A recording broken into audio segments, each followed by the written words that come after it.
Hey everyone, and welcome to episode 7 of the Finding New Owners podcast. I am Tom Momenee, your favorite realtor in Ohio, Western Ohio specifically. And today we're talking about title insurance. Do you really need it when you buy a house? I'm interviewing Jacob Clapsaddle from Chicago Title. I could dare say I could call him my favorite title guy, maybe. Jacob, why don't you introduce yourself to the people? How'd you get started doing title work? Yeah. Hey there, Tom. Well, I just want to say thanks for having me on today. I've been following the podcast here for a bit, so it's great to kind of put this to a fruition. So again, thanks for having me on. I'm Jacob Clapsaddle. I am a senior sales executive with Chicago Title of Northwest Ohio and Southeast Michigan. I have been with the company coming up on 7 years here in August. I think August 6th will be my 7 year anniversary. So I was kind of I'd been in sales prior to coming to Chicago Title. I went to the University of Toledo and I got a bachelor's degree in marketing and a bachelor's degree in sales. And I had kind of ventured around, checking out a couple different industries, probably for I'd say about 3 or 4 years after I got out of college. And then I kind of wanted to make a job switch, a career change. And I thought real estate was always something that was very interesting and I wanted to check out getting into the real estate industry. I was kind of intimidated by going into real estate itself as an agent, especially coming out of a job that was 100% commission based, which obviously the real estate industry is. It can be very, very rewarding, and obviously you can hit some hard times there. But I kind of wanted to find something that was in the middle road of that, and that's where I found Chicago Title as a real estate closing company and a title insurance company. I know I think I knew, but I kind of forgot until you said it was. I got licensed about the same time you got into working in real estate or doing title work. So, because I'm coming Yes, up on before we 7 years had in children. October myself. Yes, Right, and absolutely. now we both have two apiece. So, yeah. Yes, Um, sir. so what really sets you apart? What sets Chicago Title apart from other title companies? Well, I guess one of the first things that we can say is that, Chicago Title Insurance Company is a title company, whereas the difference being that most of the other competitors in the area are title agencies, meaning that they're using a title company to be their underwriter. So with Chicago Title, you have the underwriter and you have the title company all as one. So when you're looking at the bigger scheme of things in the title insurance industry, where we're moving millions of dollars, billions of dollars nationwide, day to day basis. There's a lot of money going around, and there's a lot of risk that can come along with buying real estate. So when you're looking at who do you want behind you, a lot of people would say, well, maybe the guy with the bigger pockets in the industry. We're owned by the Fidelity Title or Fidelity National Financial Group of title companies. So even behind the own backing of the money that Chicago Title has and the reach that they have, being established back in the I think 1857 was when the company had opened. So there's a lot of experience there. There's a lot of knowledge there. There's a lot of security. And when you're looking at an insurance company, specifically insurance company, you want someone who's going to be able to bail you out in the event that you need to make a claim. Yeah, definitely. Having that experience and that extra big backing is definitely useful. And so, for those who don't know, of course, you and I understand it and wrap our heads around it on a day-to-day basis. But for those who don't know, what is title insurance? Why do we need it? Yeah, that's a great question, and it's something that we get a lot. If you are not in the industry and you're just your day-to-day person and you're going to buy or sell a home, typically the question is, what is a title company? Why do we need them? And the answer, I mean, it can be negotiable, but the right answer is yes. And the reason why that you want to have title insurance, and we look at it kind of like any other insurance product, right? You have your car insurance, health insurance, life insurance. All of those insurances you are paying for in advance that, if I get in a car accident, I'm covered. If something happens to my home, I'm covered. If something happens to me, physically, my health, I'm covered. And you're paying these premiums monthly. Right now, when you look at title insurance, it is a one-time cost at closing that is protecting you from things that happened in the past, not from things in the future. Now, when you're going to buy real estate from someone, you have the option that you can go down to a courthouse and just simply deed the property over. And, because it might have been a friend of yours and they said, Yep, deed's all clear, nothing to worry about there." And then you take the property, you go to do a refinance on it, or you go to sell it down the line, and you find out that there are delinquent state tax liens because the prior owner didn't file his taxes on time, and the state of Ohio will lien you for that. There can be IRS tax liens. You can get liens that are, put on to a home from a divorce. Child support liens can show up on a property. I mean, so on and so forth. You can go down the list. There's a lot of different things that can pop up, and our job is to one, find it, one, catch it, and then once we find it, what's the next step? We need to clear the title. We need to eradicate those liens so we can ensure that we are transferring a clear title to the next owner. So what we go through a process of getting payoffs and making sure the releases are properly recorded. And outside of all of that, the insurance part of it comes in when there might be, let's say, I wouldn't say necessarily a mistake of the title company, but there can be a mistake perhaps by an attorney that's doing filings. So you could have a situation where a lien could be filed to a home and maybe it wasn't properly recorded. Well, now when we go to do our title search, we don't see it. Does that mean it's never going to pop up? Not at all, because it may be refiled before a lien goes to expire. The person who puts that lien on the property has the right to refile it. So a lot of times in those situations, you'll see that lien does get refiled, and now it's filed properly. And the time and date of that lien being recorded initially is when that's going to attach to the title. So if you had sold that home, and let's say a year or two later, someone's going to sell it, refinance it, and they see this lien pops up from the prior owner, well, and that's where the title insurance comes in. I mean, I had a story one time. I had, not with my title company, but there was a title company that they did a search and a closing, and they had missed that there was a mortgage attached to the parcel for $40,000, and the gentleman went to resell the property probably about a year later or so, and that mortgage had to be paid, and that was the title company's responsibility. So, all in all, it's just really giving you some peace and reassurance that you're not going to have to dig through someone else's past and someone else's problems to be able to make sure that you have a clear title on your. I think too, I even think about, I've heard of situations, thankfully I've never dealt with it, where is the seller who's selling the property actually the one who owns it?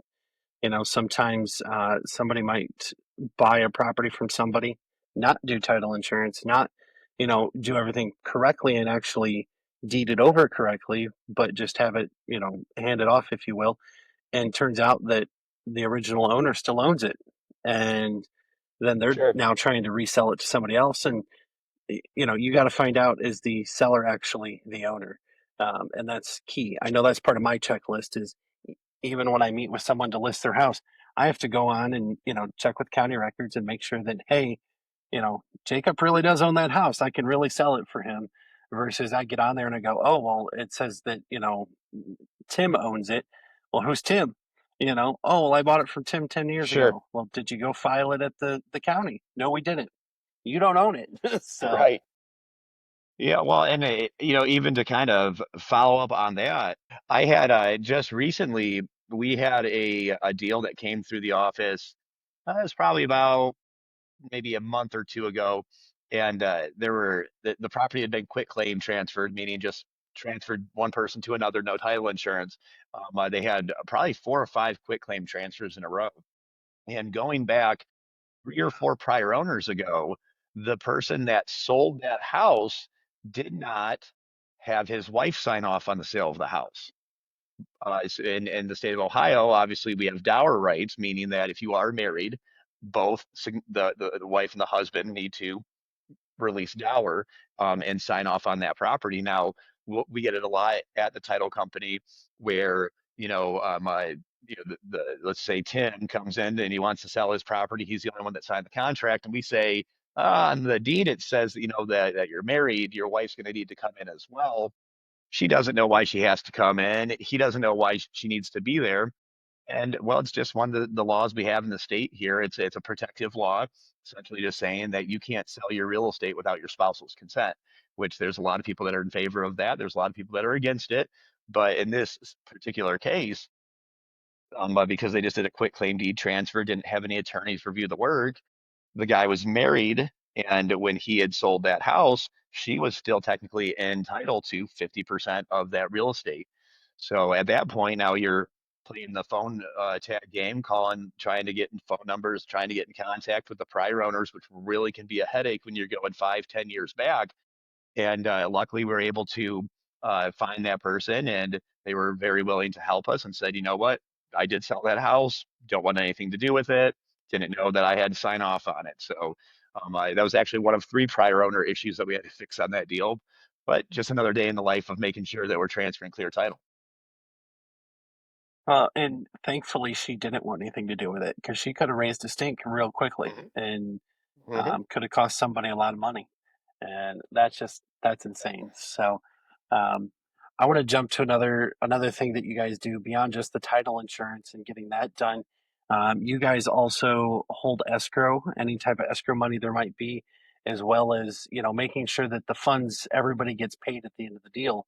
So once we all sit down, sign the papers, agents got to get paid. Those liens have to get paid off, the mortgages, things like that. And then, of course, a check getting written out to the sellers to make sure they get what they need. So, how does that process look in the way of keeping everything organized? Yeah, so as far as the escrow process, like you said, the escrow essentially just means that we're the ones that are handling the funds. So we are taking all of the moving parts, all of the money, and putting it where it needs to go.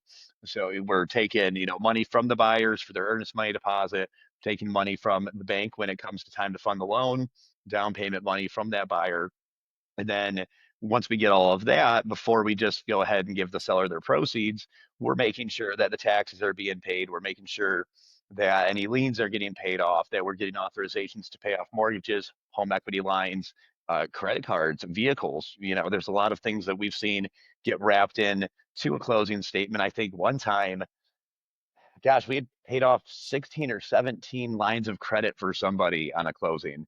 And that was part Wow. of the contingency for them to be financeable was getting that debt to income down. So as they sold their home, they sent us all the payoffs to then send all that money out. So as far as the process goes of it, every deal is going to be a little bit different. Obviously, no two deals are typically the same.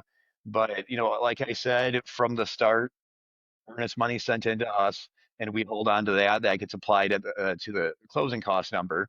And then once we get down to the closing table, we're getting the money wired in from the buyers and wired in from the buyer's lender if they have a loan.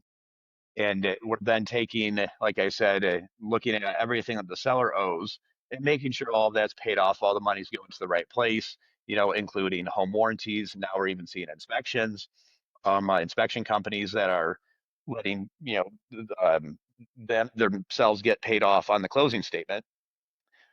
We are, doing a lot with, water bills and taxes is pretty typical and getting those things paid and cleared.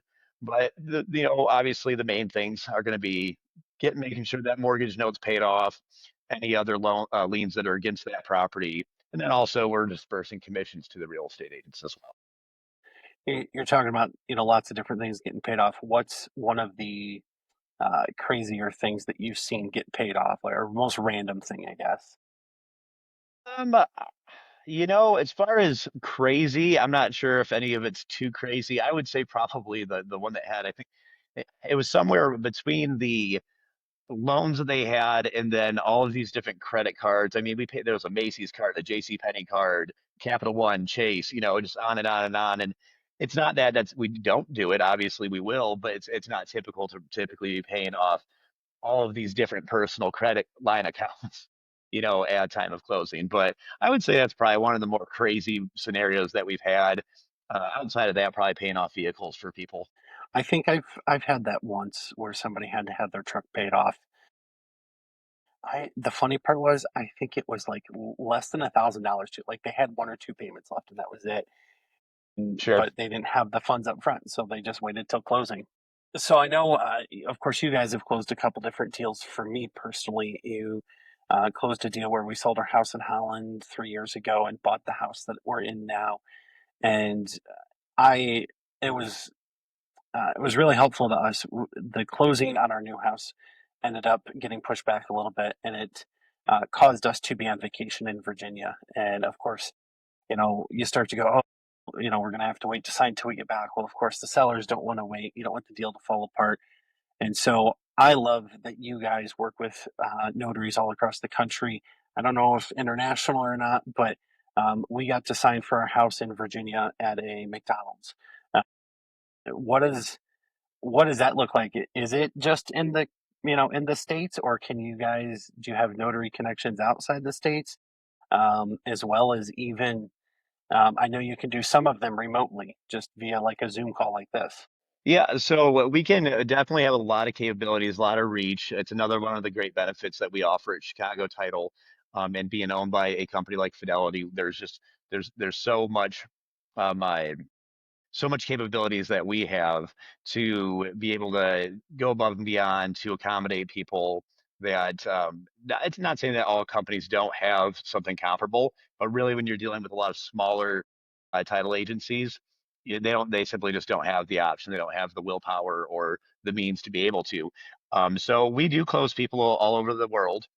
Now, there are certain countries that we are not cleared to do business in.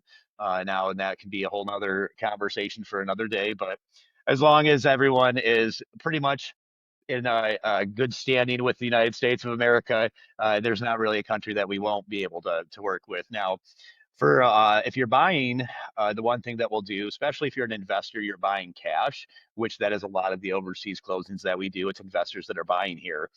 With cash deals, we can simply have you do a DocuSign package, so we don't need to have you physically meet with a notary. Now, if you want to, and let's say you're overseas, it does get a little bit trickier, depending on what country you're in. They have different rules as far as where you can sign, how you can sign, to really verify to us that it is a legitimate closing. So in most cases, you would have to go to a United States embassy or a consulate, and that's where the documents would then be signed by an approved notary at a location like that. But now coming back to the United States itself, we can close in all 50 states. So if you are in Alaska, if you're in Hawaii, even or anywhere in the lower 48, we own a company that's called BankServe. And what BankServe is pretty much a notary on-demand company. As long as we have about 4 hours heads up, that's about pushing it, but we can get someone just about anywhere within that time. I know you were mentioning when we did your closing, you guys were in Virginia and we were able to get someone out to you. A little bit more moving parts than that. We've done closings for truck drivers. They don't know where they're going to be, a certain amount ahead of time. So it can get a little tricky with navigating those types of closings, but anywhere that you are, we're able to get that taken care of for you. And outside of, sending a physical notary to you, as you mentioned, we can do online notarizations as well, which not all companies are offering that, but it's a great option. It's a much more affordable option, and it gives you the ability to pretty much close remotely from wherever you are at, and this can be done across the seas as well. And so pretty much worldwide, it's a service that's available. And essentially, the way that the remote online notarization works is that we send a link out to the seller to get online with us. And it's going to ask them a list of security questions that are related to their report and their credit report only. So we don't even get to see what the questions are. We don't know what they're being asked, but that way we're able to verify that identity. Once we do that, we also do still verify traditionally with a driver's license or a passport or a state ID of sorts. So once we get all of that, the notarization or the clearing process is complete of identifying the person, and then we pretty much populate the documents on screen that we need them to sign. And on the seller side of things, typically the only two notarizations we're going to need is going to be on your deed, and then we also have a closing affidavit as well. So they'll go ahead and go through that document. Notary tells them where to sign. We put an electronic stamp on that thing, and it's good to go. Currently, we're working towards being able to do remote online notarizations for mortgages and loan packages.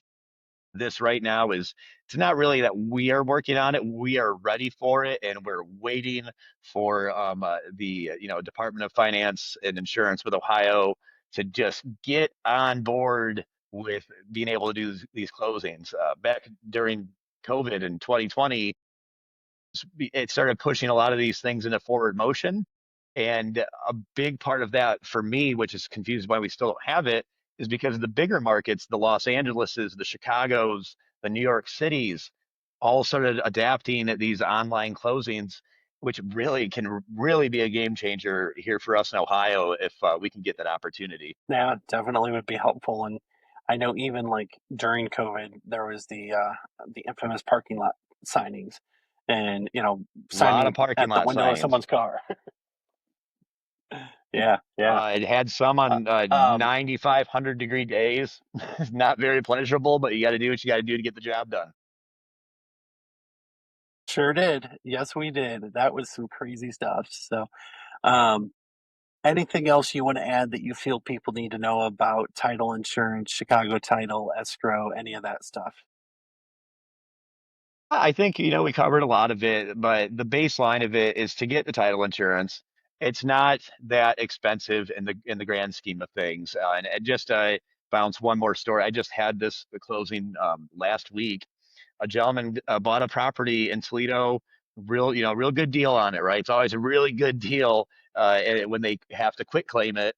And he bought the property in February, and they started rehabbing it. Decided, you know what? We got it on a real good deal. Let's just relist it and sell it.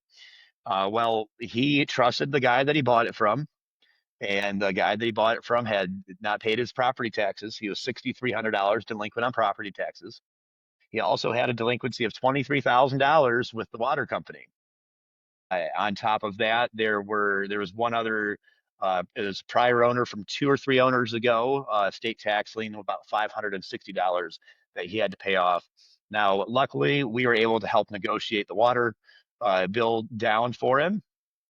I think we had gotten it to a point where, they said at first they wanted to collect 16,000, and we're saying, this was the last owner. The guy doesn't even own the house. Can't you follow it up with him? And uh, and that's the hard part because the sewer is what can be leaned to the property, those charges. So anyhow, they ended up negotiating it Yeah. down. I think they got them down to $5,000 is ultimately what we had to pay there. But we did $5,000 to the water company, $560 for the state of Ohio, and then the $6,300 in delinquent taxes. The buyer actually signed an affidavit saying that he would take that bill over. The guy bought the house for $20,000 down. So $20,000 investment, and he had to pay an attorney to make up his deed, and had to pay his recording fees to transfer the property. So maybe he had an extra couple $100 in closing costs for that. When we're working with investors that are buying in cash, total closing costs maybe $600. So if would have spent, like, let's just say he paid his attorney $200, which that's probably a really cheap rate, but let's just call it 200. So for an additional $400, he would have known that property that he just bought 3, 4 months ago had the $23,000 delinquent water bill, had the delinquent state tax Yeah. liens and the delinquent taxes on it. But here he ended up, he paid the $5,000 for the water that they came to an agreement on, and almost $600 for the state of Ohio. So $5,600 could have been saved with the $600 of closing costs. So if you would have spent $400 more at the time of closing, he would have been set, and wouldn't have had to then end up spending an additional $5,200 to sell the house. So that's just, at the end of the day, that's why you need it, and why you want to work with us, why you should be working with Chicago Title is one, like I said, we're all over the place. The accessibility, the technology that we have from our closing cost calculators that can make you great marketing for your net sheets, give you numbers to your clients. We have all types of different platforms for marketing. We can farm addresses. We can really get whatever neighborhoods you want to target out there, whatever type of list you want to put together. We can put that together for you. We can hook you up with the postcards where you can get a really, really good pricing with it. And outside of that, we are this big company, but what I always like to say is that we're like a small company within a big company because the Chicago title that you're working with in Northwest Ohio, guess what? Everyone's paying taxes in Northwest Ohio that works out of my office. Our kids go to the schools in the community. So this is I mean, our office, we're very tight knit. It's like a family oriented environment. We all care about each other here. And it's just nice that knowing on the back end, we've got the stability, the pockets, anything else that we need. But when it comes down to the service that you're getting, it's a more intimate level of service. I take my business personally. Like I said, almost 7 years now. I'm the senior sales executive, and all of my relationships mean quite a bit to me. And I always want to be the first person that you call or text or email when yeah, obviously, I want to hear from you when things are going right and things are good. But if things aren't going the way that you want them to be going, I want to be that first call because I want to jump into action and get that taken care of for you so we can keep moving the ball forward. And I don't just do it for, you know, my favorite realtor here, Tom Momenee. I want to do it for everybody. It's just a service that we offer. Obviously, the real estate agents are my direct clients, but at the end of the day, your clients are my clients as well. If it's anything I've got to do going above and beyond for those clients, I will do that. Now it may not sound like a bad thing, but on Thursday last week, I went to Put in Bay to do a closing because the homeowners of the property that they sold to Darn. Fort Clinton, they live in Put in Bay. So you know what Chicago Title did? We got on the ferry, we went across the lake there to the island. So and is that something that everyone's willing to do? I and as far as prefacing the Put in Bay thing, nothing starts happening there until after Memorial Day. So it was a nice quiet morning on the island. But nonetheless, I mean, I've probably driven upwards of 2 hours to get a closing accommodated at a last minute notice because maybe it was too not enough heads up to get a notary ordered up. So that's when they call me, and I'm on my way. Well, and I love you mentioned the fact that it is a small, almost family type business at that point with the backing of a larger company. Because even things like you mentioned to me the other day when we were working on scheduling this, that Shar from The Office, and so shout out to Shar because I know she watches and listens to the podcast. And so it's cool to know that I have that support back and forth, not just from you, but others in the office. And even I called the office the other day for something. I don't remember what it was. And, Misty answers and, oh, hey, it's our favorite realtor. And, it's my branding. Yeah. But you guys run with it and you're always paying attention to it. So I love that. You've told a couple of crazy stories here. We are going to wrap up here and I got a couple of questions to do so. But I'm going to ask you, just in case you got another one, do you have any crazy stories? Could be real estate, could just be something in life. Tell us something crazy, Jacob. Uh, Crazy stories pulling from the memory. That's now life could get off topic way too hard.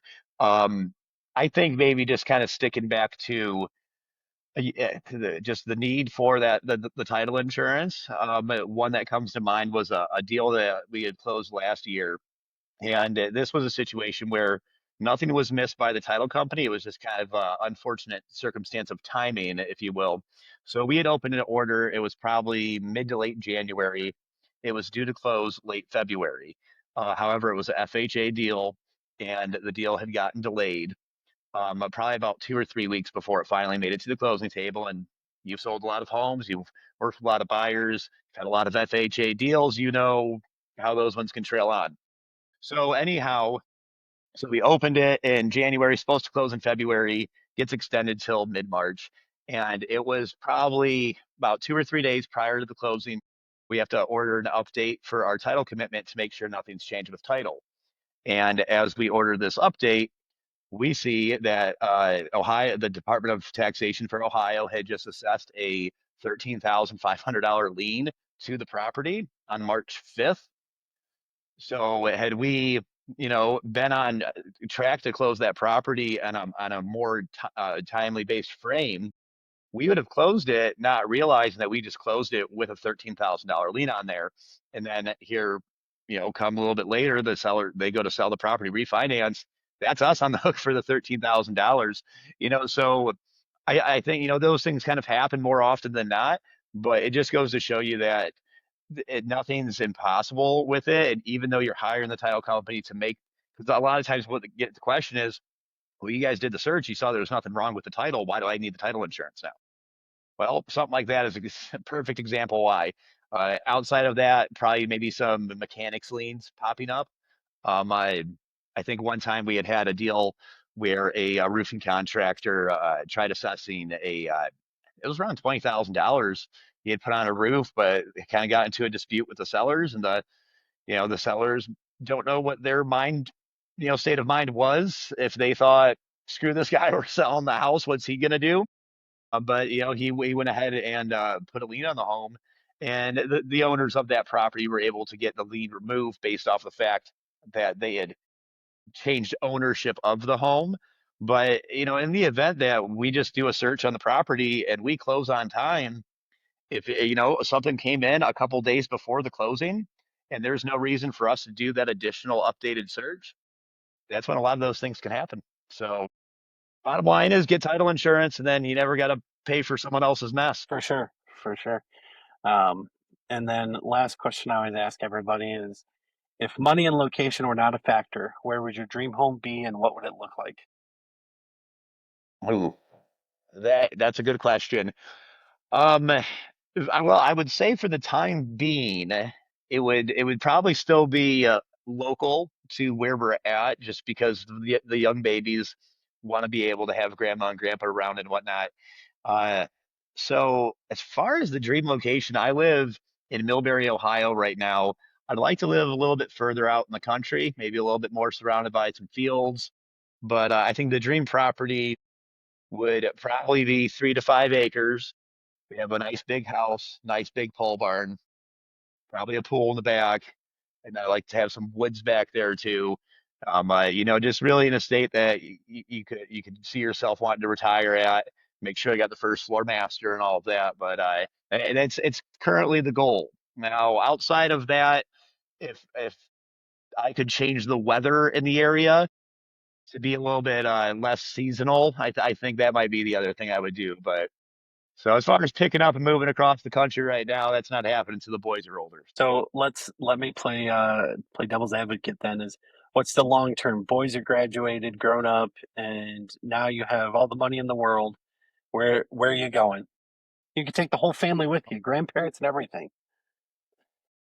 Probably gonna go to Florida. I don't know, man. If money's no object, I'm not worried about the hurricanes coming in and affording insurance. So, yeah, probably could see myself going down that way. I hate the winter, I hate the snow, makes my knees hurt. So, you shovel your driveway enough times, and you just decide that, there's people that I've met that have never even seen snow before. So just because our ancestors settled in an area that snows doesn't mean we should have to stay here forever. So true, so true. So I'd kind of recap what we talked about, which was title insurance and the importance of using it. But I think you covered that pretty well. Just make sure that even that one that slips through the cracks, just before closing, or something gets filed right after closing, who knows? So, but either way, if you're looking in Northwest or Western Ohio, be sure to call me your favorite realtor. You can find me at your favorite realtor Ohio on all the social media channels except Twitter, as most of all you regular listeners know. And if you're closing, even if it's with another agent, I'll forgive you. Make sure that they're pushing for Chicago title. They're going to take care of you. Make sure that everything is set for you. And really, Chicago title. I know you guys are on Facebook. Do you know? Is the mommy office on any different other social media channels? We don't really have different channels for that. Pretty much just Facebook and our Northern Ohio page is what we use. Yeah. Well, and either way, like you said, agents are really your direct contact more than anything. And so just make sure your agent's calling Chicago. As for the podcast, if you're watching on YouTube, be sure to subscribe so you don't miss any more. Hit the like button, comment, and share it with some friends. Leave us a 5-star review if you're listening on Spotify or anywhere else.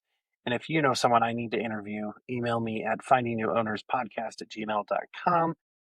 And I'd really appreciate again if you guys would share it. Thanks for listening and have a great day.